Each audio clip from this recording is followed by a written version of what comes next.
최근 어떤 판사가 서울에 올라와서 성매매를 하다가 단속된 경우가 크게 이슈가 되었는데요. 그렇다면 이번 시간에는 성매매는 보통 어떻게 적발되는지, 성매매에 적발이 되었을 경우 어떻게 대응해야 되는지에 대해서 간단히 이야기하겠습니다.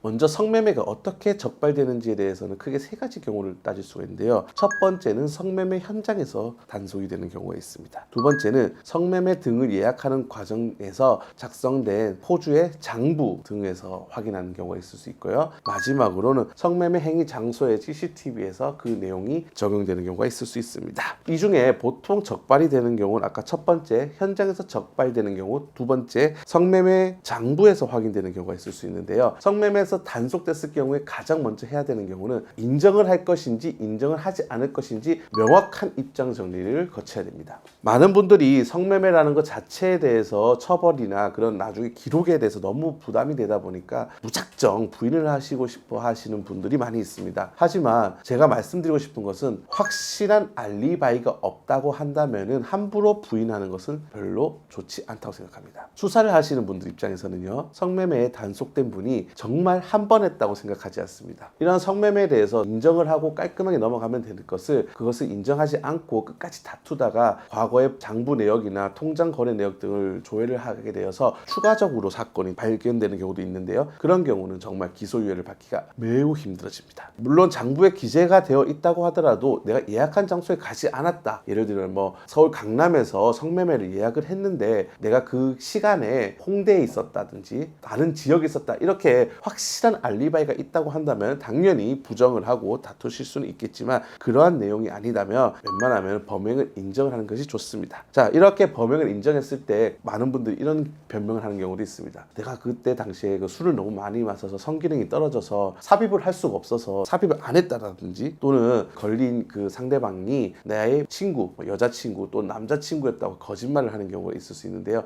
이런 경우는 상대방하고 정확하게 입장이 맞다든지 또는 연락 내역이나 이런 것들이 확실하지 않다고 한다면 성립하지 않는 경우가 많습니다. 그래서 피해가 내 몸 전체에 있다고 하면 팔을 하나 내주더라도 확실하게 팔을 하나 내주고 나머지 몸을 지키는 방식으로 정리를 하셔야 되는 거고요. 수사기관에 연락이 오게 되면 내가 어떤 수사기관에 처분이 내려지기 전에 내가 반성하고 있다는 내용을, 이러한 내용들을 제출할 수 있는 시간을 버는 것이 매우 중요합니다. 성매매 같은 경우에 단순히 한 번 적발된 경우에는 크게 처벌하지 않는 경우도 있습니다. 그래서 이런 경우에는 내가 어떤 성범죄 치료를 받는다든지 성범죄 교육을 듣는다든지 그 다음에 각서를 쓴다든지 등등 여러 가지 활동을 통해서 그러한 양형을 다투실 수 있고요. 이러한 자료들이 경찰, 검찰에서 이렇게 제출되기 전에 자료가 충분히 작성이 되어서 내가 만약에 성범죄 이런 것으로 처벌을 세게 받았을 경우에 얻을 수 있는 불이익 등을 기재를 하고 반성하는 자료들을 충분히 낸다고 하면은 검찰에서 기소유예 등으로 마무리하는 경우도 있을 수 있습니다. 물론 이것도 두